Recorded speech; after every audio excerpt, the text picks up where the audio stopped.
बिस्मिल्लाहिर्रहमानिर्रहीम। अस्सलामुअलैकुम। आप देख रहे हैं DDP एनालिटिका। इस ब्रीफ सी मुख्तसर सी वीडियो में हम बात करेंगे मियां नवाज शरीफ साहब के फ़लसफ़ाए सिविलियन सुप्रीमेसी।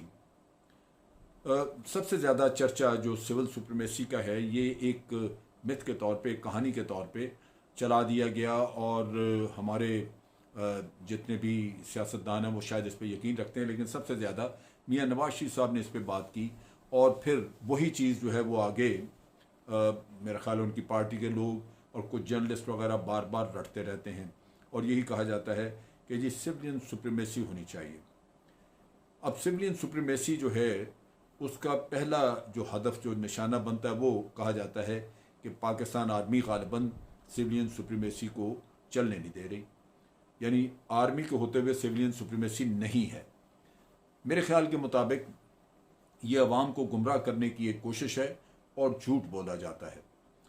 झूठ इसलिए कि जब आप अपने आमाल देखते हैं और वो दुरुस्त नहीं होते तो फिर आपको इस तरह की कहानियों का सहारा लेना पड़ता है। पहली बात तो ये समझ लीजिए कि जब मुल्क के निज़ाम को चलाया जाता है, बेशक प्राइम मिनिस्टर हो या प्रेसिडेंट हो, जिस भी सिस्टम में आप बैठे हैं, लेट्स से हमारा पार्लियामेंट्री सिस्टम है, प्राइम मिनिस्टर है इस पर, तो उसके ऊपर ये लाजिम है कि मुल्क के अदारों को वक़्त दे और उन अदारों से मशावरत करे। मशावरत करने में आपको एक कलेक्टिव विजडम मिल जाती है। पार्लियामेंट भी इसी काम के लिए कि आप पार्लियामेंट में जाएं, वहाँ से भी मशावरत, सब लोग अपनी राय देते हैं और एक मुत्तफ़िका राय बनती है। लेकिन अगर प्राइम मिनिस्टर ये समझे कि उसकी सिविलियन सुप्रीमेसी यही है कि वो आर्मी से कभी किसी चीज़ पे मशावरत ना करे, तो मशावरत ना करे ये उसकी अपनी खुशी, लेकिन इसका नतीजा उसके लिए अच्छा नहीं हो सकता, क्योंकि ये बात वाज़ेह है कि बाज़ अमूर के मामले में जो महारत, जो एक्सपर्टीज़, जो सूझबूझ अफवाज पाकिस्तान को है वो किसी और को नहीं। बिल्कुल इसी तरह है जैसे अगर आपने कोई डैम्स बनानी है और आप फैसला कर लें, ठेके दे दें, लेकिन बाबडा को पता ही ना हो। एक अदारा है जिसकी एक्सपर्टीज़ इस काम में है, आपने उससे मशावरत करनी है और अगर वो आपको ये कहें कि ये काम नहीं होना चाहिए, इसके करने में ये नुकसान है, तो ये उनका फैसला सब पे मुकद्दम है, इसलिए कि महारत उनकी है। अब इसमें अगर प्राइम मिनिस्टर ये कह दें कि जनाब मेरी सुप्रीमेसी ख़त्म हो गई, तो मेरा ख्याल है ये तो इंतहाई एक फजूल और एक लफ्ज़ी बात होगी। इसी तरह आर्मी और इसी तरह सारे अदारे जहाँ जहाँ उनकी एक्सपर्टीज़ है वो उसके उन मामलात में, सिक्योरिटी के मामलात में अफवाज देती हैं अपनी राय, फैसले हुकूमतें करती हैं। फिर अब यहाँ पे जो सिविलियन सुप्रीमेसी का तस्वर है, उसको जो मियाँ साहब के जहन में है, उनका जो फ़लसफ़ा, उसको समझने के लिए उनकी जहनीत देखनी चाहिए, उनको समझना चाहिए कि उनके जहन में है क्या। वो सुप्रीमेसी सिर्फ सिविलियन सुप्रीमेसी की बात नहीं करते, वो अपनी मुकम्मल टोटल सुप्रीमेसी की बात करते हैं, जहां उनके ख्याल में जब उनको प्राइम मिनिस्टर बना के बिठा दिया गया तो फिर ये पूरे मुल्क से हक छीन लिया गया कि वो उनको कोई मशवरा दे के उनकी राय तब्दील करने के लिए कोशिश करे या उनको बताए कि ये अच्छा है या ये बुरा है। उसकी मिसाल आपके सामने ये है कि ग़ुलाम इसाक़ खान जो कि सदर थे इस मुल्क के और उनके पास आइनी इख्तियारात थे, आर्टिकल 52B था जिसकी वजह से वो पार्लियामेंट वगैरह को भी पैकअप करा सकते थे। उनके और नवाज शरीफ साहब के दरमियान जब इख्तलाफात पैदा हुए तो नवाज शरीफ साहब की आइनी जिम्मेदारी थी कि प्रेसिडेंट के अहकामात पे अमल करें और उसको तस्लीम करें। लेकिन उन्होंने क्या किया कि एक टेलीविज़न पे आके एक तकरीर की और तकरीर में बरमला कहा कि मैं किसी से कोई भी डिक्टेशन नहीं लूँगा। इस रवैये पे ज़रा गौर कीजिए कि ये आपको क्या जहनीत दिखाता है। आइनी इख्तियार किसका है और कौन उसको कह रहा है, चैलेंज कर रहा है। ये वो हमारे सदर उस वक्त के ग़ुलाम इसाक़ खान, वो अपना आइनी इख्तियार इस्तेमाल कर रहे थे, लेकिन मियाँ साहब को चूँकि पसंद नहीं था, उन्होंने चैलेंज कर दिया। फिर आप आगे बढ़िए, जब इनकी दोबारा दूसरी दफ़ा हुकूमत आती है इनकी, तो फिर उसमें जो चीफ जस्टिस थे उस वक्त के, उन्होंने इनके बारे में केस में सू मोटो नोटिस लिया। जो इनको पसंद ना आया कि मुझे सुप्रीम कोर्ट कौन होता है पूछने वाला, लिहाजा पहले सुप्रीम कोर्ट पे हमला किया। जब वो जस्टिस सज्जाद अली शाह जो चीफ जस्टिस है वो माने नहीं तो फिर हमला कर दिया, वो अपनी जान बचा के भागे। उसके बाद जाके तो उनके खिलाफ बगावत करा दी, कोयटा बेंच में पैसे तकसीम किए और जजों से बगावत करा दी। अब आप सोचिए कि क्या आईनी इख्तियार वज़ीर आज़म का ये है कि वो अदालतों पे हमले करता फिरे? आईनी इख्तियार तो चीफ जस्टिस का था, अदालत का था कि अदालत अपने अहकामात पे अमल कराने के लिए पाकिस्तान के हर अदारे से मदद ले सकती है हुकूमत के खिलाफ। लेकिन आईनी इख्तियार तो इन्होंने नहीं माना। सुप्रीमेसी, इन्होंने अदालतों के ऊपर भी सुप्रीमेसी चाहिए, प्रेसिडेंट के ऊपर सुप्रीमेसी चाहिए, अदालतों के ऊपर सुप्रीमेसी चाहिए। अब आप आगे आइए, अगर इनका देखिए तो अफवाज पाकिस्तान के बारे में सुप्रीमेसी कैसी हासिल की इन्होंने। अब आ जाता है वो वाकया जहां जनरल जहांगीर करामत से इस्तीफा लिया गया। जनरल जहांगीर करामत ने मुल्क के मफाद में ये बात की कि जनाब हमें एक नेशनल सिक्योरिटी कमेटी बनानी चाहिए, और ये आज बनी हुई है और ये हर मुल्क में मौजूद है, हर मुल्क की ये ज़रूरत है, क्योंकि नेशनल सिक्योरिटी कमेटी में तीनों सर्विसेज के चीफ भी बैठते हैं, फाइनेंस मिनिस्टर भी बैठता है, इंटीरियर मिनिस्टर बैठता है, उसके अलावा डिफेंस मिनिस्टर होता है, प्राइम मिनिस्टर उसका चेयरमैन होता है, वो चेयर करता है। सब एक्सपर्टीज़ वहाँ जमा होती हैं, तमाम अदारे मिल के फैसला करते हैं। इसमें नेशनल सिक्योरिटी के तमाम कंपोनेंट्स, तमाम एलिमेंट्स मौजूद हैं। लेकिन ये एक्सपर्टीज से आपने फ़ायदा नहीं उठाना, क्योंकि ये आपकी सुप्रीमेसी पे इफेक्ट आता है। अब सिविल सुप्रीमेसी का ये हुआ कि जनाब जब चीफ ऑफ आर्मी स्टाफ ने यह कहा, क्योंकि हमें उस ज़माने में हमने न्यूक्लियर एक्सप्लोजन किया था और उसका फ़ैसला करने में हमें अंदाज़ा हुआ कि ये हमारी बहुत बड़ी कमज़ोरी है कि हमारे पास कोई ऐसा प्लेटफॉर्म नहीं जहाँ ये फ़ैसले हो सकें। तो हमने ये काम किया कि जनाब ये तजवीज़ दे दी। तजवीज़ बर्दाश्त नहीं हुई, जहांगीर करामत साहब को घर भेज दिया। अब ये सुप्रीमेसी है ये। हाँ, आपका अगर प्राइवेट बिजनेस होता और जहांगीर करामत साहब आपके प्राइवेट बिजनेस में आपके पास मुलाजम होते, तनख्वाहदार होते, तो आपको उनकी बात अच्छी नहीं लगी, आप उनको कहते कि जाइए। लेकिन ये तो पाकिस्तान है, ये तो इसको तो चलाना है अदारों ने। इसमें अदारे हैं जिनकी एक्सपर्टीज है, जिनकी जिम्मेदारियां हैं, जिन्होंने फैसला साजी में आपकी मदद करनी है।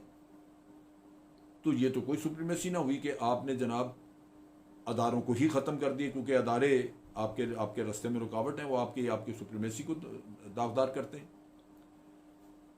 अब इसके बाद जब ये तीसरी दफ़ा हुकूमत में आते हैं तो मैंने बार बार लोगों से पूछा कि भाई मुझे एक भी लोग, PMLN के लोग, एक भी कोई ऐसी चीज़ बता दें जो आपकी हुकूमत या मियाँ साहब करना चाहते थे और अफवाज पाकिस्तान ने नहीं करने दी, जिससे आपकी सुप्रीमेसी जो है वो इफेक्ट हुई। आज दिन तक तो मुझे कोई शख्स एक भी बात नहीं बता सका। अलबत्ता रंजिश किस बात पे थी कि जो GIT सुप्रीम कोर्ट ने बनाई पानामा के केस में, उसमें 2 आर्मी ऑफिसर्स भी मौजूद थे। उसने बड़ा काम खराब किया, सुप्रीमेसी खराब की, इसलिए कि इनके ख्याल के मुताबिक पानामा के अंदर जो कुछ करप्शन का सबूत थे और जो कुछ था, जो जाली डॉक्यूमेंट्स पेश की गई, वो उस वक्त तक अनर्थ नहीं हो सकता था, निकल नहीं सकता था, जब तक कि ये इंटेलिजेंस के 2 ऑफिसर जो उसमें थे वो ना काम करते। अब आप बताइए कि प्राइम मिनिस्टर की सुप्रीमेसी ये है कि वो चाहते हैं कि 2 ऑफिसर जो इंटेलिजेंस के हैं, वो अपने ईमान को हाजिर नाजर रख के, अपने मुल्क के मुफाद को अपने सामने रखते हुए और अपनी सरकारी जिम्मेदारियों को पूरा करते हुए वो काम न करें जो उनको करना चाहिए, बल्कि वो प्राइम मिनिस्टर की करप्शन का दिफा करने के लिए अपना सर तस्लीम खम करें। अब ये ये सिविल सुप्रीमेसी का मतलब ये था यहाँ पे। अब आप देखिए कि जब अदालतों ने इनके खिलाफ फैसला दिया, सिसिलियन माफिया कहा, तो जितनी बेतौकीरी इन्होंने अदालतों की वो किसी ने नहीं की। अदालतों में फिक्टिशियस, जाली, फैब्रिकेटेड कागज़ डॉक्यूमेंट्स पेश की। क्या ये आइन ने आपको इजाज़त दी थी? अदालतों के बाहर आपने अदालतों की बेतौकीरी की, बार बार जलसों में कहा ये 5 जज तो क्या ये आइन की पासदारी थी? और जो आपने पहले सुप्रीम कोर्ट पे हमला किया वो आइन की पासदारी थी, या आपने जस्टिस कयूम को टेलीफोन करके तो उसको अहकामात लिखाए कि जनाब आप इसको सज़ा दे दें मोहतरमा को? आज हमें ये दर्स देते हैं कि जनाब बाजवा साहब ने ज़बरदस्ती अदालतों से ऑर्डर करवाया। ज़बरदस्ती हम करते हैं, कोई कर सकता है? ज़बरदस्तियां तो आपने की, अदालतों से आपने मर्जी के ऑर्डर लिए, और ये जज अरशद मलिक से भी आपने मर्जी का ऑर्डर लेने की कोशिश की। मैं इसकी तफसील बाद में एक और वीडियो में बताऊंगा कि जज अरशद मलिक का असल वाक़या है क्या। तो सिविलियन सुप्रीमेसी को अगर आपने समझना है तो ये आप जहन में रखिए कि उसके लिए मियाँ साहब के नज़दीक उनका नुक्ता नज़र बिल्कुल मुख्तलिफ है। वो समझते हैं कि उनके जब वो हुकूमत में हों तो किसी अदारे का, किसी का कोई हक नहीं है, कोई राइट नहीं है, इस मुल्क का कोई राइट नहीं है कि वो आपको कुछ बता सके, कुछ मशवरा दे सके कि ऐसे ना करें, अक्ल कुल वो खुद बन जाए। इन हालात में मेरा ख्याल है कि ये गलतफहमी भी दूर हो जानी चाहिए। हमारे पाकिस्तानियों को समझना चाहिए कि सिविल सुप्रीमेसी आज मौजूद है। पिछले 12 साल में कोई एक ऐसा वाक़या नहीं हुआ, सिर्फ खराबी वहाँ हुई है जहाँ किसी सियासतदान ने ये कोशिश की है कि वो अपने काले करतूत, काले काम बचा सके और उससे पब्लिक की आंखों से वो बचा के काम करे। आपको याद होगा कि यूसुफ रज़ा गिलानी साहब ने एक दफ़ा अपने पार्लियामेंट में खड़े होकर ये कहा था, पहले तो उन्होंने कहा कि जी हमने इनकी तनख्वाहें दुगनी कर दी हैं, फौज की दुगनी कर दी हैं, तो आपने अपनी जेब से की हैं, किस बात का एहसान आप बता रहे हैं? वो तनख्वाहें जो आपने बढ़ाई हैं, आप कम बढ़ाते या ज़्यादा बढ़ाते, वो एहसान नहीं है किसी पे। आपके दौर से पहले से लोग इंतहाई मुश्किल हालात में पहाड़ों में बैठ के जंगें लड़ रहे हैं। अगर कौम ने उनको 4 पैसे ज़्यादा भी दे दिए तो वो कोई एहसान नहीं है। और फिर यूसुफ रज़ा गिलानी का एहसान,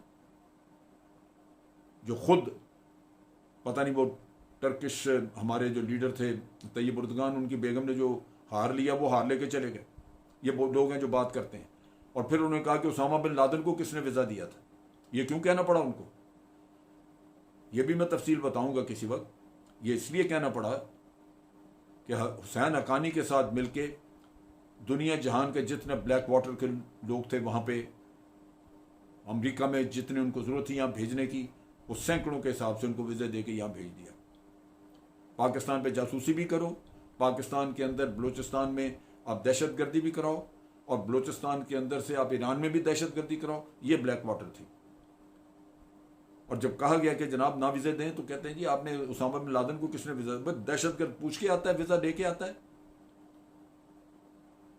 ये सिर्फ बेतौकीरी करनी अपने अफवाज की।